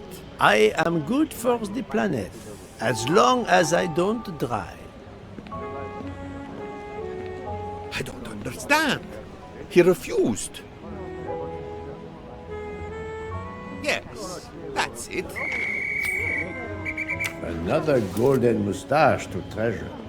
Yes.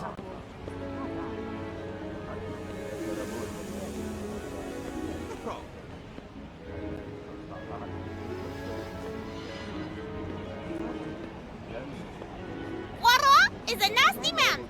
Poirot is a nasty man! I wonder where Princess Dragomirov's bird can have heard that. Have you lost something? May I help you? Oh, Mr. Poirot, you have done so much already. What is it you have lost? My friends, we're traveling to Poland to help with children. We were to meet at an information booth. But where do I get information on how to find an information booth? There is, I believe, an information booth just inside the main terminal. Oh, thank you, sir. You are a great detective. And you, madame, are a good soul.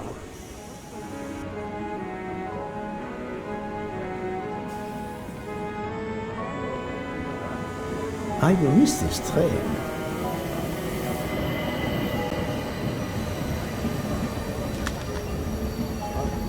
News travels fast.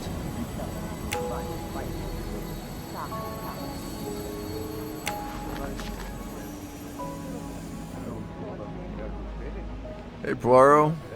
Say, have you seen a scruffy little guy in a green trench coat?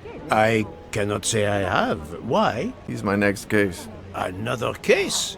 That was indeed fast. The detective's gotta eat. You know what I mean. I have some idea, yes. Suspected embezzler, traveling east, and out on the Orient Express. Say, you wouldn't be interested in teaming up, would you? Some good money in it. I have had enough of trains for a while, thank you. Okay, suit yourself.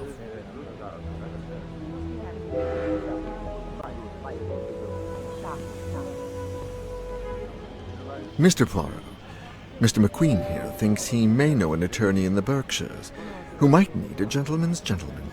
He's old school English. I think the clock stopped for him in 1934. I hope it works out for you, Monsieur Masterman. What about you, Monsieur McQueen? Well, back to law school for me, following my father's footsteps. We can take the train to St. Pancras, then the Piccadilly line to Heathrow and check out some flights. Might as well. We're already packed. I wish you both bonne chance.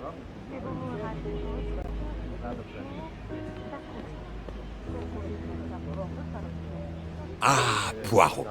Mission accomplished. I have reported to the police that Freya Nielsen killed Hatchet and that she escaped. They're issuing an international arrest warrant. There's a canal that runs alongside the tracks where she jumped from the train. But they say there's little chance she survived. The police have questioned all of the passengers and crew, so for now, they are free to leave. I gave them the results of my preliminary autopsy, and they have the report from the Venetian authorities. They were arguing about jurisdiction when I left. Thank you, Doctor. You have been of inestimable help. A fascinating case. I'm pleased I could assist you. Mr. Poirot, it seems our paths part here. It was an honor and a pleasure to work with you. And I am with you, Detective Locke. The case would have been impossible without your tenacity and dedication to finding the truth. You also proved to be an able con artist in Geneva. You too. Thank you for everything. I'll never forget you. And I shall always treasure our collaboration.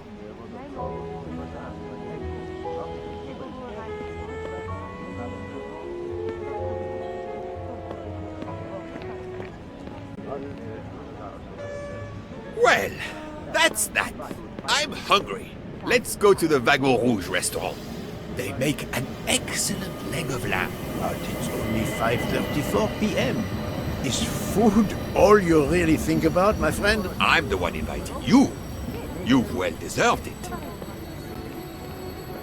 I'm warning you, I'm not going to obtain for you a secret recipe this time. Poirot, they make a chocolate mousse that is so creamy. It must have a secret ingredient in it. The last recipe came from a murderer. But it was sublime.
Dear Poirot, I didn't really have time to say goodbye when we parted.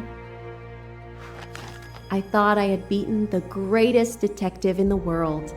But you unmasked me. I still had my revenge, though. I even managed to help myself to a small amount of cash from Waddy's bag before you interrupted me in Venice. It will be enough to settle somewhere in a quiet little town where I will create delicacies for appreciative clients. You won't hear from me again, nor will Book get any more of my recipes. Oh, and one last thing. You may not think so, but I truly believe Ratchet and Waddy got their just desserts. Regards, F. You, mademoiselle, are entirely too pleased with yourself. You give clues no one could follow, unless they are Hercule Poirot.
You know, Miss Royce, the last time I spoke to someone on this bench, she had the same sad and defeated look.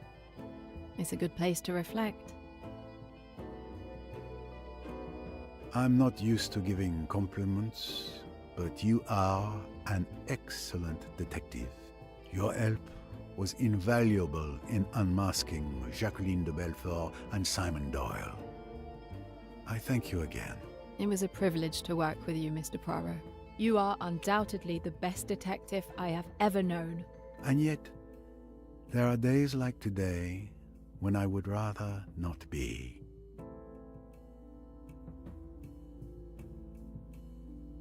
I really hoped I could spare you this moment.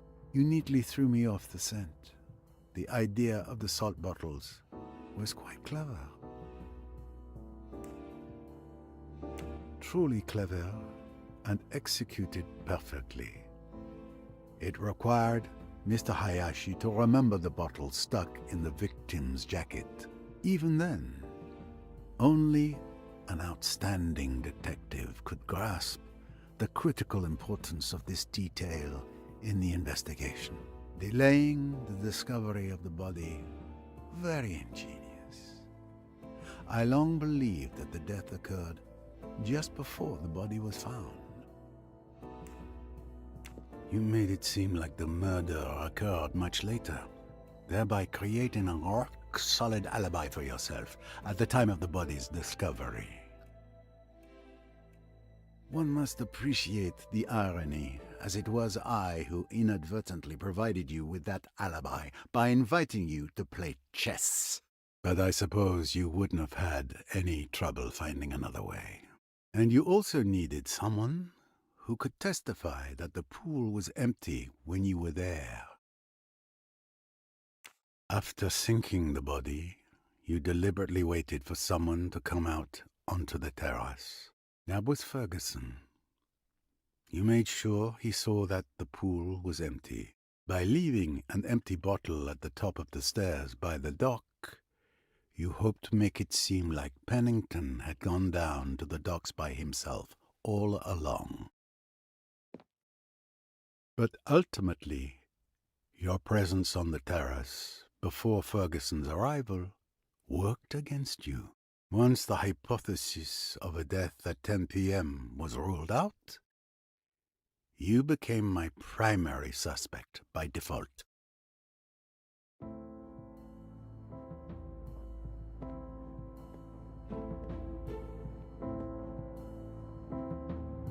You know, the how in a murder is important. But for me, the key point is why.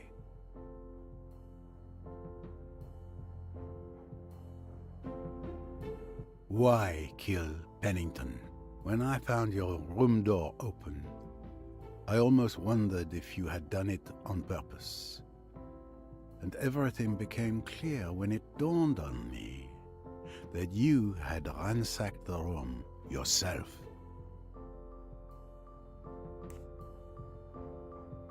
My theory is that you discovered something in Ricchetti's papers that made you furious. But I couldn't verify it because you made the documents disappear.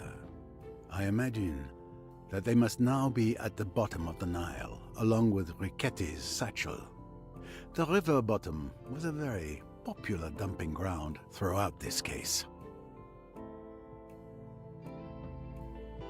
My belief is that you discovered Pennington was connected to Emmy's murder.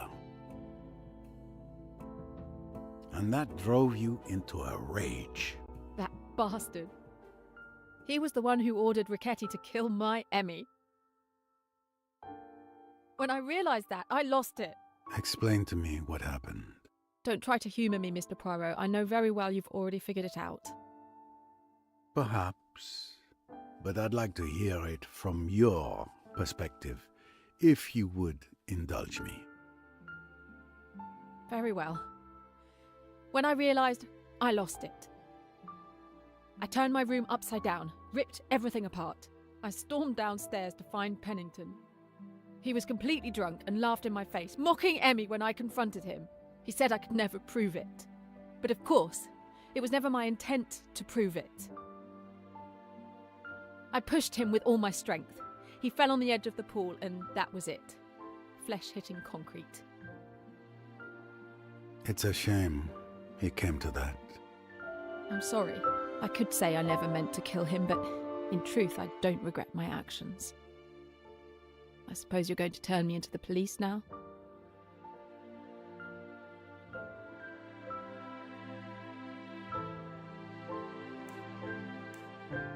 Indeed. You know I have to. And what if I decided to deny everything? After all, you have no physical evidence. When your clothes are tested, I'm confident they will find pool salt residue. And of course, they will have Poirot as a witness for the prosecution. You are something else, Mr. Poirot. In any case, I don't intend to deny it. I will tell everything to the police.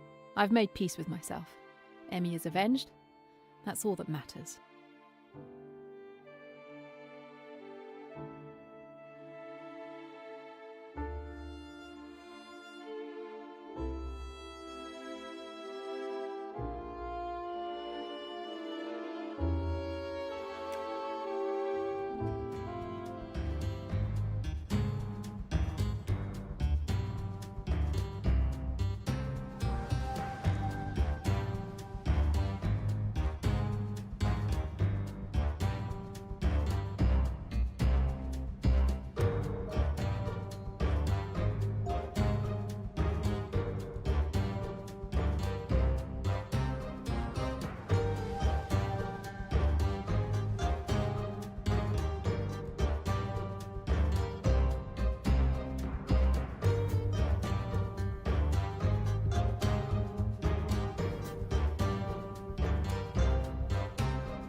It's a shame it came to that. I'm sorry. I could say I never meant to kill him, but in truth, I don't regret my actions. I suppose you're going to turn me into the police now?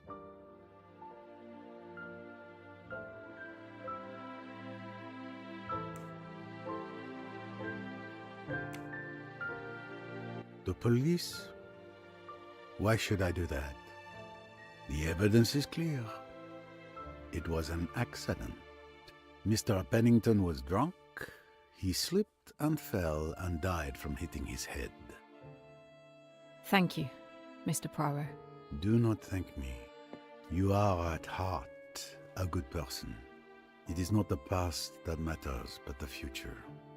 But you must live with what you did. And that is punishment enough, I think. If I'm any judge. The night has been long. I wish you a good night, Miss Royce.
So, did the police still need you? I'm sparing you the details, but the case is definitely closed this time. However, I just learned that Pennington has been killed. Yes, that's right. A police officer just arrived. I've made him wait. I've been told that you're investigating. Do you need help? No, I think I've solved Pennington's murder. Oh, really? So soon? I'm impressed. Please continue. For once, I only need to observe. If you don't mind. As you know, Mr. Pennington was found dead, electrocuted in his bathtub. The wall lamp had come loose from the wall. It was clear to me that the lamp had been rigged with a string connected through a ventilation grate. But no one could have entered the room to trigger the trap. A murder. The trap could only have been triggered from the ventilation grate in Ferguson's room. Only 2 people were present in the room at the time of the murder, Ferguson and Cornelia. One of them killed Pennington. I've had it with your accusations. I don't understand anything about your story. I'm just getting started. We first need to talk about Mr. Pennington. Thanks to documents I retrieved at the time of Ricchetti's arrest, I discovered the true identity of Andrew Pennington. He is more than just the manager of the Ridgway family finances. He is also the head of a criminal organization called The Spire. They are involved in arms trafficking on an international level. Want to start a revolution? they'll supply every bullet. Richetti worked as a hitman for them. Pennington was a crime lord? I knew he was corrupt, but to that extent. I also discovered that Pennington was connected to my 2 suspects. Let's start with Cornelia. You were born into wealth, but your family was ruined by Pennington and Lynette's father, who was also part of the Spire. You knew this, and you decided to take your revenge. You're wrong. My father caused his own ruin. Let's next have a look at Mr. Ferguson. Beneath his hippie facade, he comes from one of the richest families in England. You might say, but he lives in poverty, away from his family. In this case, clothes don't make the man, and his family was targeted by the Spire to be stripped of their fortune. He takes luxurious trips with the family's money and enjoys a lavish life. Killing Pennington would ensure he could maintain that lifestyle. What is this Spire?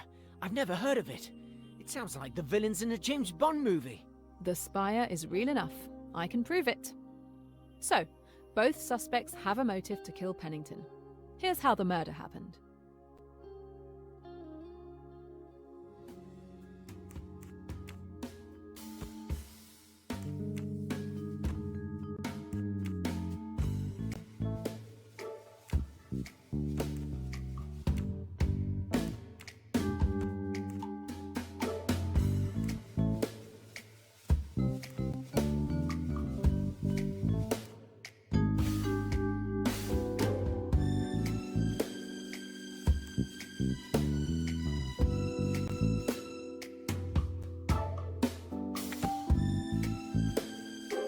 That's what I call a good answer. The plan is clever. Clever yet simple. The murderer waits for Pennington to take his bath. The killer locks himself in the bathroom next to Pennington's bathroom, opens the ventilation grate, and cuts the invisible fishing line holding the wall lamp. The lamp falls into the bath, electrocuting Pennington and blowing the fuses. Miss Van Schuyler alerts the receptionist when she sees the bathwater spilling into the hallway. A little genius, this murderer. Very little fuss or bother. Your explanations are very clear, Miss Royce. But there's a small problem. I see where you're going with this. That's right. There's a missing piece to the puzzle. How did the murderer manage to set the trap? We know that the wall lamp had been deliberately unscrewed and hooked to a string at the grate. All of this could only have been done from inside Pennington's room. But when? No one could have entered Pennington's room from the time we arrived tonight until his death, because we all dined together. And then he went up to his room. The trap must have been set up well in advance. But when? We just arrived. Today is your second visit to this hotel. You were all in the hotel a few days ago, before the boat departure for Abu Simbel, Cornelia too. The room could have been entered then, and the trap rigged. So the trap was set, and only waiting to be triggered after the return from the cruise. But I had the same room as last time. If I may, we always give the same room to a guest if we know they will be returning to the hotel. You all had the same room as before the cruise. Since there were no complaints, the hotel arranged for everyone to return to the same rooms. There's a way to be sure. I'll show you how.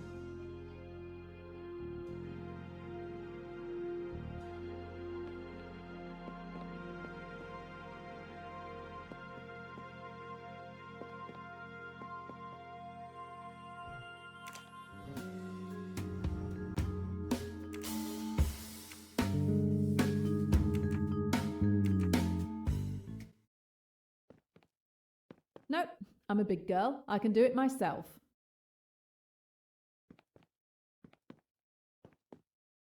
She doesn't have any evidence that could help me. Checkmate in 3 moves, but that's not the evidence I'm looking for.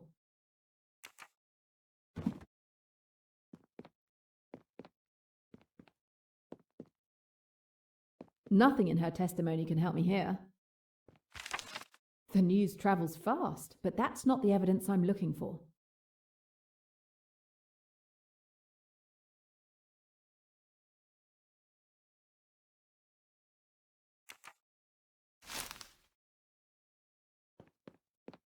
He has already said everything he knows. He has nothing left to teach me.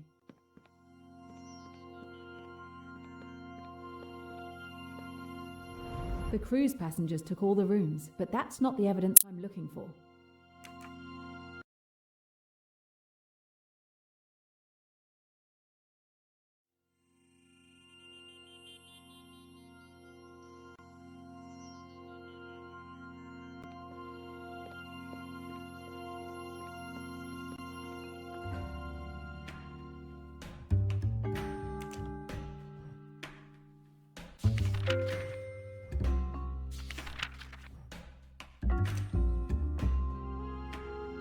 Here is the evidence that condemns the guilty party.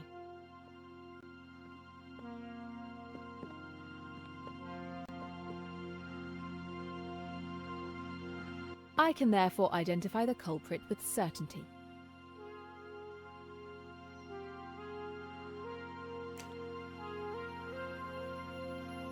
Cornelia, you killed Pennington. My cousin? Unthinkable. But what is in that register to accuse her? It is certain that Pennington's and Cornelia's rooms were intentionally switched in the logbook.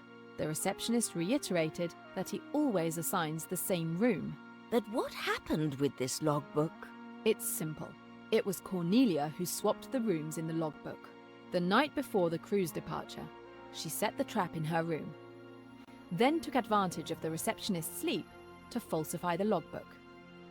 If they were not asleep, a diversion needing their attention could be arranged. As a result, Pennington's future room was rigged. All she needed was to get closer to Ferguson during the cruise, because she knew he would have the neighbouring room, ensuring she could trigger the trap at the right moment. Human nature will never cease to disappoint me. Our relationship was sincere. I truly appreciate you. Cornelia, it's time for you to tell us the truth. Yes, it is time. For my 21st birthday, my mother confessed the truth about my father to me. I had always believed he had caused our family's ruin with his bad investments. In reality, it was Lynette's father, aided by Pennington, who stole all of our family's fortune. My father was swindled by them and couldn't bear the humiliation. I started to hate those two men. But I never held anything against Lynette. She was innocent and a good person. When we arrived at the hotel, I discovered that Pennington was there. I saw it as a sign. I was finally going to be able to fulfill the vengeance I had wished for years. I understand your thirst for vengeance better than anyone, but it won't ease your pain.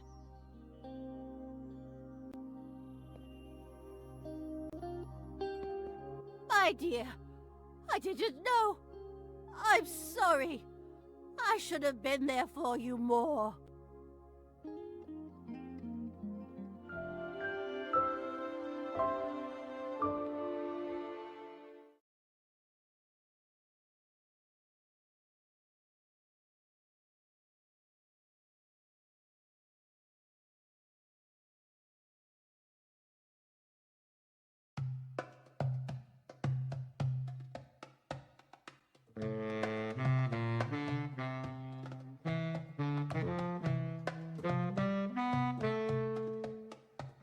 I wish I could stay a little longer, but I have to go back to London.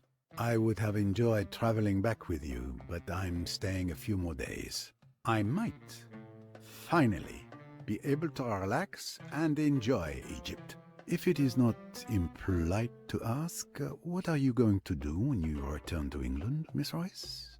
I'm not taking on any new cases right away. There's more I need to know about Emmy's murderers. I'm going to dig deeper into the Spire organization. It is a big case you're tackling, Miss Royce. A dangerous one. I wish you the best of luck. Please, keep me informed. And if there is anything Poirot can do, please just ask. It's been a pleasure, Mr. Poirot. For me as well, mademoiselle. Of course, there were 1 or 2 points in your summation of the crime where you erred. What? When? Why didn't you speak up during my explanation? But you were doing so well, and I knew you were doing it. You needed to do it. For your dear Emmy. Let it never be said Poirot does not recognize when love speaks. It is better just to listen.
I wish we could share it, Emmy.